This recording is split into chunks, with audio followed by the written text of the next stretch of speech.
Good Morning Business, French Tech. 6h44 sur BFM Business et sur AMC Découverte, on va parler de la biologie des survivants. Qu'est-ce qui fait que certains patients atteints de cancers très graves survivent? C'est ce que cherche à comprendre Cure 51. Bonjour Nicolas Volikov, vous êtes le cofondateur et président. Vous venez de lever de Cure 51, vous venez de lever 15 millions d'euros pour aller chercher ces miraculés du cancer. Alors c'est des cancers du pancréas, du cerveau par exemple. Quand je dis aller chercher, c'est qu'ils ne sont pas très nombreux dans le monde. Donc votre premier boulot, c'est de faire de la data, d'aller voir qui ils sont et comment ils ont survécu. Bonjour à tous, oui, c'est exactement ça. En fait, on parle de patients miraculés, donc c'est entre 0,5 et 2% des patients qui vont survivre quand ils sont atteints de ces cancers très agressifs. Donc c'est des petites populations et on va les chercher partout dans le monde. On ne va pas les chercher tout seul, on s'est associé à des hôpitaux qui nous permettent d'identifier ces patients et en effet après de collecter leurs données, de rapatrier l'ensemble de leurs données pour essayer de comprendre pourquoi eux ont survécu alors que 98% des patients, malheureusement, vont décéder. Alors accrochez vos ceintures parce que là, on a vu pendant la publicité que votre domaine d'investigation était à la fois métaphysique, philosophique. Vous allez essayer de comprendre effectivement pourquoi on survit. Est-ce que c'est grâce à un ADN spécifique, donc vous allez pouvoir quantifier tout ça? Est-ce que c'est parce que on y croit? Est-ce qu'il y a une forme voilà? Est-ce que c'est parce qu'on a une hygiène de vie particulière? Est-ce que vous avez des premières pistes?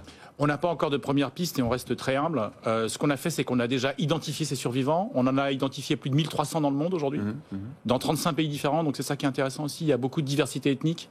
On va les chercher partout où on peut. Et on collecte toutes leurs données pour répondre à votre question. Donc toutes les données cliniques, toutes les données biologiques. Et en effet, on va analyser le génome. Et on verra ce qu'on en tire, mais on se donne toutes les chances de comprendre et d'identifier les signes qui vont distinguer ces patients des autres et qui vont donc expliquer leur survie. Mais c'est ça le problème dans la recherche de ces super-héros, c'est que vous allez manquer de données forcément, parce que là vous allez avoir quelques centaines, quelques milliers de patients. Or pour pouvoir tirer des enseignements, j'imagine qu'il vous faut quand même une masse de data assez conséquente, non? Alors oui et non, vous avez raison, on parle d'une petite quantité de patients. À terme, on aura un peu plus de 500 patients survivants. En revanche, pour chacun des patients, on a plus d'1 téra de data. Donc on a énormément de données puisqu'on va faire le séquençage moléculaire de leur génome, on va analyser toutes leurs données cliniques. Il y aura également un questionnaire épidémiologique, on va essayer de comprendre leur environnement, leur nutrition, leur sommeil, leur santé mentale. Donc c'est peu de patients, mais en revanche c'est énormément de données par patient. Et après le challenge, en effet, c'est de structurer cette donnée et de la faire parler. Vous avez besoin qu'ils vous parlent eux-mêmes aussi, les patients, qu'ils vous racontent comment ils vivent, ce qui les a aidés. Donc il faut les convaincre de vous parler, c'est facile?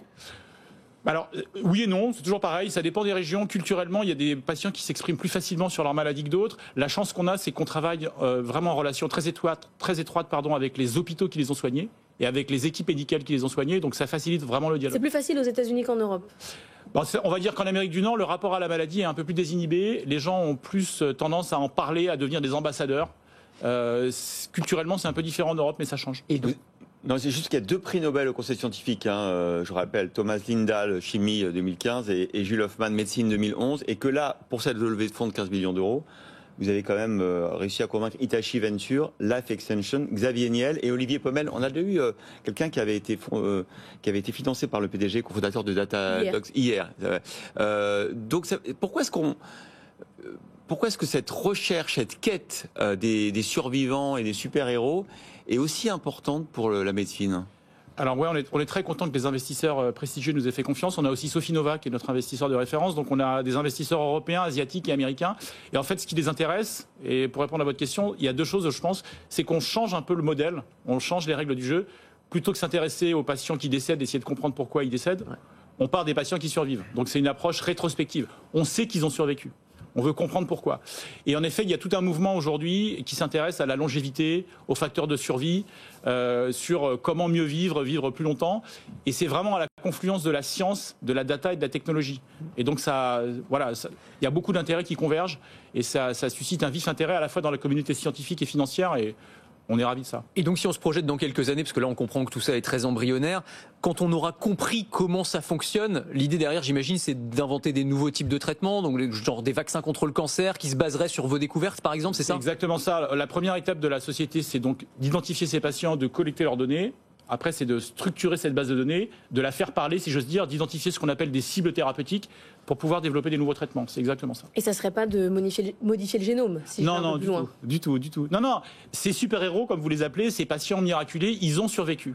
Donc on va en revanche s'inspirer de leur patrimoine génétique et de leurs facteurs biologiques pour développer des nouveaux traitements qui puissent bénéficier à tout le monde. Après, il y a des nouveaux traitements qui, comme le dit Laure, qui modifient potentiellement une partie du génome pour justement lutter contre une maladie. Absolument. Alors le cancer, c'est une maladie très pernicieuse parce que c'est une maladie qui mute. Donc elle est très intelligente. Nous, on va essayer de devenir aussi intelligent qu'elle. En fonction de votre patrimoine génétique, de votre environnement, elle va s'adapter.